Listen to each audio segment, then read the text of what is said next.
ඔන්න දවසක් ගිහිණියෙක් දකිනවා එයාගේ ගෙදරට යන පාරට ගලක් වැටිලා තියෙනවා. මෙයා කල්පනා කරනවා එයා ගෙදරට යන්න නම් මේ ගල කඩලා අයින් කරන්න ඕන කියලා. හැබැයි එයාට සැකයක් තියෙනවා එයාට ඒ වගේ වැඩ කරලා එච්චර පුරුදු නැහැ.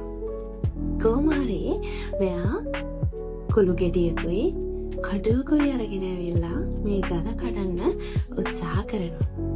මෙයා මේ ගලට එක කුළු ගෙඩි පාරක් ගන්නවා. හැබැයි මේ ගල හෙල්ලෙන්නේවත් නැහැ. මෙයා හිතනවා මෙයාගේ හිතේ පොඩි චකිතයක් තියෙනවා මම මේ කරන වැඩේ හරියයිද මට කරගන්න පුළුවන් නේද කියලා. මෙයා ආයෙත් කුළු ගෙඩි පාරවල් 10ක් විතර ගහනවා. ඒත් ගල හෙල්ලෙන්නේවත් නැහැ.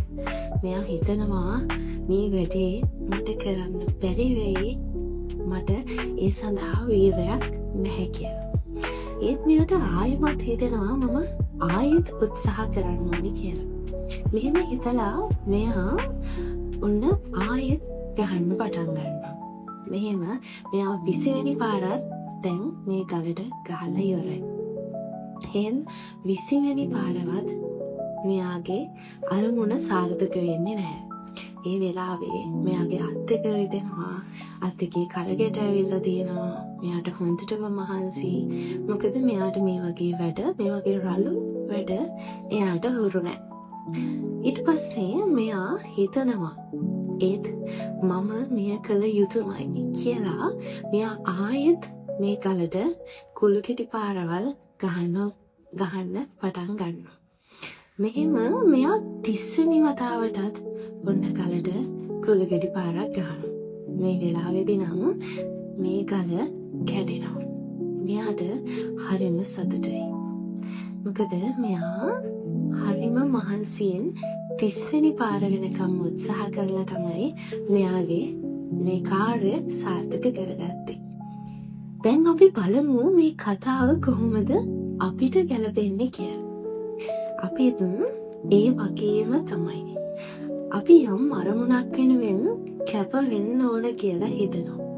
හැබැයි අපේ හිතේ චකිතයක් තියෙනවා අපිට මේ කාර්යය සාර්ථක කරගන්න පුළුවන් වේද නැද්ද කියලා. ඒක හරියට අර පළවෙනි කුළු ගෙඩි පාර වගේ. හැබැයි අපේ හිතට එනවා අපිට පුළුවන් වේවි වගේ එකක්. එහෙම හිතලා මෙයා උත්සාහ කරනවා. අපි උත්සාහ කරන්න පටන් අරගෙන අපි කීප විටක්ම උත්සාහ කරනකොට අපිට මගදී බාධක එනවා. ඒවා හරියට 10 වෙනි 20 වෙනි කුළු ගෙඩි පාරවල් වගේ. අපිට දුක හිතෙනවා, අපිට කරන්න බෑ කියලා හිතෙනවා, අපිට හරි වෙහෙසයි, මහන්සි, අපිට පාරිසරික බාධක එනවා, අපිට අපේ අසල්වැසියන්ගෙන් බාධක එනවා, අපිට මූල්‍යමය ප්‍රශ්න එනවා. ඒ වුණාට අපි හිතුවොත් අපි මේ කායෙත් දිගටම කරගෙන යන්න ඕන කියලා අපිට යම් දවසක සාර්ථක වෙන්න පුළුවන්. මොකද අපි අර කුළු ගෙඩියෙන් අර ගලට ගහපු මනුස්සයාට පළවෙනි පාරේ ඉඳන් 30 වෙනි පාරට වෙනකන්ම එයාගේ ඒ හැම පාරක්ම ඒ හැම කුළු ගෙඩි පාරක්ම එයාට උපකාරී වුණා 30 වෙනි පාර වෙනකොට ඒ ගල කැඩෙන්න. මොකද ඒ හැම පාරකින්ම එයාගේ ගම්‍යතාවය හැදුනා එයාට මේ ගල දෙපළු කරගන්න. ඒ වගේම තමයි අපේ ජීවිතවල අපිට එන අපි අරමුණක් සාර්ථක කරගන්න අපේ ජීවිතයේ දෙන හැම අභියෝගයක්ම හැම පියවරක්ම අපි තබන සෑම පියවරක්ම අපේ අරමුණ අපේ අවසාන ප්‍රතිඵලය වෙනුවෙන් අපිට බෙහෙවින්ම උපකාරී වෙනවා.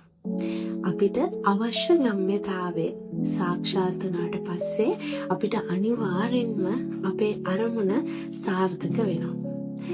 ඉතින් අපේ ජීවිතේන හැම අභියෝගයකටම මුහුණ දීලා අපිට අවශ්‍ය ගම්‍යතාවය සපුරාගෙන අපි අපේ කටයුතු සාර්ථක කරගත යුතුයි.